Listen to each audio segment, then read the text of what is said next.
توأم؟ ألف مبروك يا محمد. واحنا مش مركبين لولب؟ ده الرحم بتاعي مش بتاعك. الرحم ده بتاعنا احنا الاثنين.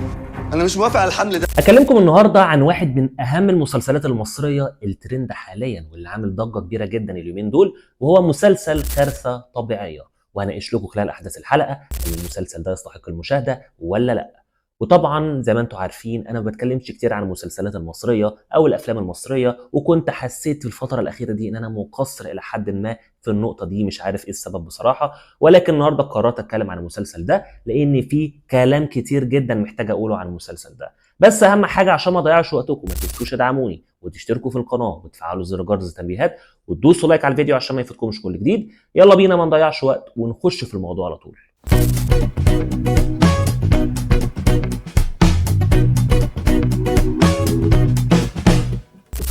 اقسم بالله ولادي. العيال دي مزازاتها فين؟ نسيت موضوع الاسامي ده خالص. هلا نورة مروه. تمام يلا.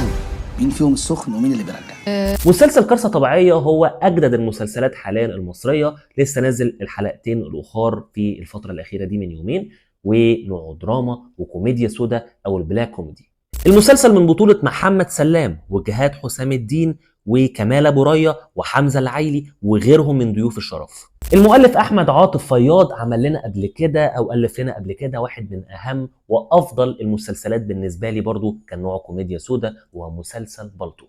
المخرج عندنا هو حسام حامد، وده أول عمل إخراجي ليه، هو مخرج شاب وده أول عمل من إخراجه. طبعا المسلسل مكون من 10 حلقات بس، فيعتبر من المسلسلات القصيرة إلى حد ما.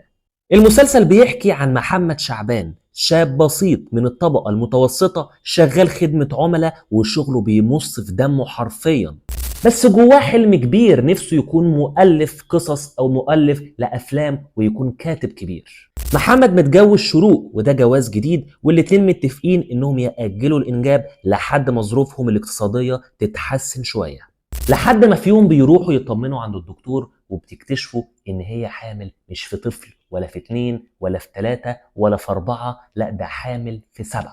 ومن هنا بتبدأ الكارثة الطبيعية الحقيقية.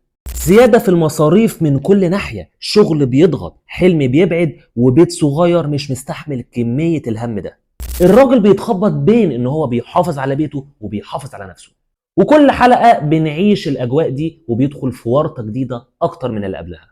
بتشوف مواقف بتضحك، مواقف تحسسك إن أنت اللي في الورطة مش هو. بتضحك وفي نفس الوقت بتتعاطف معاه جدا على المواقف دي. مع الوقت بسبب الضغوطات دي العلاقة بين محمد وشروق بتتحط في توتر كبير جدا، فيا ترى هيتصرفوا إزاي في المشكلة دي؟ المسلسل بيلعب على منطقة الناس كلها حرفيا حساها اليومين دول. ضغوط، فلوس قليلة، أحلام بتتأجل، مسؤوليات بتيجي فجأة من غير ما تستأذن. طبعا زي ما انتم عارفين ان محمد سلام ده أول عمل بطولة مطلقة ليه على حسب ما أعتقد يعني، وكان غايب عن التمثيل لمدة 2 وأنا شايف من وجهة نظري إن فعلا دي كارثة طبيعية إن الموهبة دي غايبة عن التمثيل 2 كاملين. صدق او لا تصدق ده افضل مسلسل مصري في 2025، ومش بس في 2025، في السنوات الاخيره يا جماعه فعلا من بعد مسلسل بالطو من وجهه نظري الشخصي طبعا، عشان اكيد في ممكن يكون في مسلسلات تانية اتعرضت قويه بس انا ما شفتهاش لاني انا بصراحه مش متعمق الى حد ما في المسلسلات او الاعمال المصريه، ولكن انا من وجهه نظري حسب الحاجات اللي انا كنت شايفها ومتابعها من بعد مسلسل بالطو ده اقوى مسلسل مصري حاليا في الساحه. وزي ما انتم عارفين وقلت لكم قبل كده ان المؤلف هو المؤلف بتاع المسلسلين، مسلسل بالطو ومسلسل كارثة طبيعية، عشان كده انا منتظر اعماله الجاية بفارغ الصبر. فعلا يا جماعة بتبقى قاعد في المسلسل ده مستمتع بطريقة مش متخيلها، متعلق بالشخصيات بطريقة غريبة. فعلا بقالي فترة طويلة ما كنتش متعلق بمسلسل مصري في الفترة الأخيرة ومتابع حلقاته حلقة ورا حلقة أسبوع ورا أسبوع بالمنظر ده. الفكرة إنه بيحكي عن معاناة حقيقية واقعية من قلب الشارع، وطبعا أنت بتفضل طول الرحلة دي عايش معاهم المعاناة دي حلقة ورا حلقة. المسلسل دارك كوميدي لدرجة إنك فعلا هتعيط أو على الأقل هتدمع في بعض المشاهد اللي موجودة في المسلسل، وخصوصا في الحلقة ال9. عارف انت لما بتقول لنفسك مثلا هي الدنيا ليه مقفله معايا للدرجه دي؟ هي ليه كل حاجه قافله؟ الدنيا ليه ما بتضحكليش؟ هو ده بالظبط المسلسل اللي عايز يوصله لك كما قال الكتاب. الظروف كلها صعبة، كل الطرق مقفولة، وده للأسف الشديد واقع للأسف ناس كتيرة عايشين فيه، خصوصا في الظروف الاقتصادية السيئة اللي موجودة في العالم كله حاليا. كل ما يمسك حاجة تنور له الطريق، حاجة تانية تظهر تعكنن عليه وتبوظ له كل حاجة. وانت بتفضل في الرحلة دي عايش معاه حلقة ورا حلقة، وبتسأل نفسك كل شوية هو أنا لو لا قدر الله اتحطيت في نفس الموقف الصعب ده إزاي هتتصرف؟ وخصوصا كمان ان انا ما كنتش عايز احرق لكم، هو مش 7 اطفال بس، في طفل كمان تامن هيظهر، والموضوع هيبقى صعب جدا يا جماعه.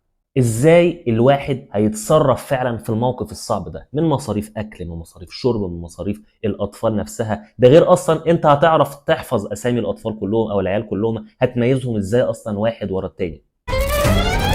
يا ماما الوضع اللي انا فيه ده وضع مش طبيعي. انت سبت الشغل والايجار اتضاعف عليا، يعني كلها شهر بالكتير مش هنلاقي ناكل ولا نسكن في حته كمان. ما تخليش الضغوط الشخصيه. المسلسل بيعرفك من قلب الواقع درس قاسي جدا لاي اسره، وبيقول لكم يا جماعه ما تخلفوش كتير وترموا. يعني يا جماعه فعلا انا عارف اسره عايشه نفس الظروف دي من قلب الواقع وحالتهم صعبه جدا. طب انتوا ليه من البدايه اصلا عملتوا كده؟ بالنسبه لي في مسلسل بالطو كنت عرفت البطل بتاعنا اللي هو عصام عمر، او اتبروز قدامي او ظهر قدامي، ومن ساعتها بقيت بنتظر اعماله من وقت للتاني، وبقيت متعلق بيه جدا. وهنا برضو نفس الكلام، الدايره بتتكرر تاني. وفي مسلسل كارثه طبيعيه محمد سلام كاول عمل او اول بطوله ليه مطلقه، بقيت فعلا الفتره الجايه هنتظر منه الاعمال كلها. محمد سلام يا جماعة أتقن الدور فعلا فعلا، أديله 10/10 على التمثيل في الدور ده.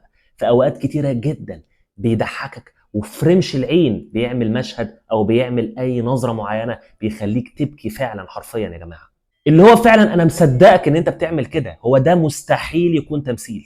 كمان جهاد كانت من أكتر الشخصيات الرائعة اللي قامت بدور الزوجة الشقيانة اللي مش في ايدها حيلة انها تتصرف ازاي في الموقف ده. ده غير الفنان كمال ابو ريا يا جماعه، ده بالنسبه لي فعلا يعني من مفاجآت المسلسل. انا ما كنتش اعرف ان هو دمه خفيف للدرجات يا جماعه، فعلا ضحكني في معظم المشاهد اللي بيظهر فيها، ضحكني فعلا من قلبي.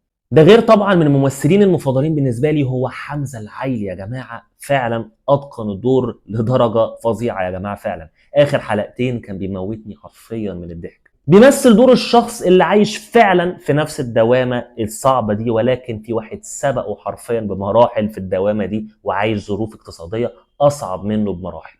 بيمثل دور الصديق الوفي اللي مفيش منه اتنين، اللي يعتبر يعني معاك على الحلوة والمرة. كلنا أكيد عندنا نفس الصديق ده، وأنا واحد منهم. عندي برضو صديق مقرب نفس الكلام، وحابب أن أنا أشكره جدا فعلا. السيناريو جاد بنسبة 60% و40% ضحك، اللي هو بيمثل دور البلاك كوميدي، يعني ما تتوقعش انك داخل على جرعة كوميديا كبيرة. الإخراج واقعي فعلا بنسبة 100%، بيصور أماكن واقعية في مصر، انت مش رايح ديكور، انت فعلا في الشوارع الحقيقية. الشوارع دي فعلا انا مشيت فيها قبل كده وبمشي فيها كل يوم. النهاية بالرغم ان هي بعيدة عن المنطق حبتين، يعني يا جماعة مش للدرجة دي، الموضوع صعب في الحياة للدرجة دي، ولكن هي يعني بالنسبة لي بصراحة كانت نهاية كويسة وتقبلتها وشربتها بصراحة، وشايف ان هي من انسب النهايات للمسلسل، وفعلا نهاية عظيمة تليق بمسلسل عظيم. بالنسبة لي يا جماعة في العيوب مفيش يعتبر عيوب جاسمة في المسلسل، إلا زي ما أنا قلت لكم في الحلقتين الأخر، أو خصوصا في الحلقة الأخيرة، في بعض العدم المنطقية في الأحداث. يعني مش للدرجات دي زي ما أنا قلت لكم، الدنيا مش صعبة للدرجات دي، متقفلة للدرجات دي في كل حاجة. ساعات الدنيا بتضحك لك، ساعات الدنيا أو في الأغلب الوقت الدنيا بتبقى مش أحسن حاجة، ولكن يعني أنا شايف إن كان الموضوع يعني في عدم منطقية في الأحداث إلى حد ما. ولكن بالرغم كده زي ما انا قلت لكم انا تقبلت النهايه جدا بالنسبه لي، ومفيش اي مشكله في النهايه. اجمالا ده واحد يا جماعه من افضل المسلسلات المصريه اخر السنوات، وعشان كده حابب ان انا اديله 9/10. ماشي. لما يبقى معاك قرش تقدر تصرف بيه على مراتك وعيالك يبقى تعالى يا محمد. افرض بقى سافرت وما لقيتش شغل، تعمل ايه ساعتها؟ انت بتعمل ايه هنا برضه يا محمد؟ بس كده دي تكون حلقتنا، اتمنى ان هي تكون عجبتكم، وهسيب لكم لينك فيديو افضل 5 افلام مصريه اخر 5 سنين في الديسكريبشن تحت، ما تنسوش انتوا تشوفوه، وما تنسوش ان انتوا تشوفوا مسلسل كارثه طبيعيه وتقولوا لي رايكم، هل تتفقوا معايا ولا لا. وطبعا للناس اللي مش مشتركين في القناه ما تنسوش تشتركوا في القناه وتفعلوا زر جرس التنبيهات وتدوسوا لايك على الفيديو عشان ما يفوتكمش كل جديد. شكرا جدا ليكم، كان معاكم محمد العايدي، سلام عليكم.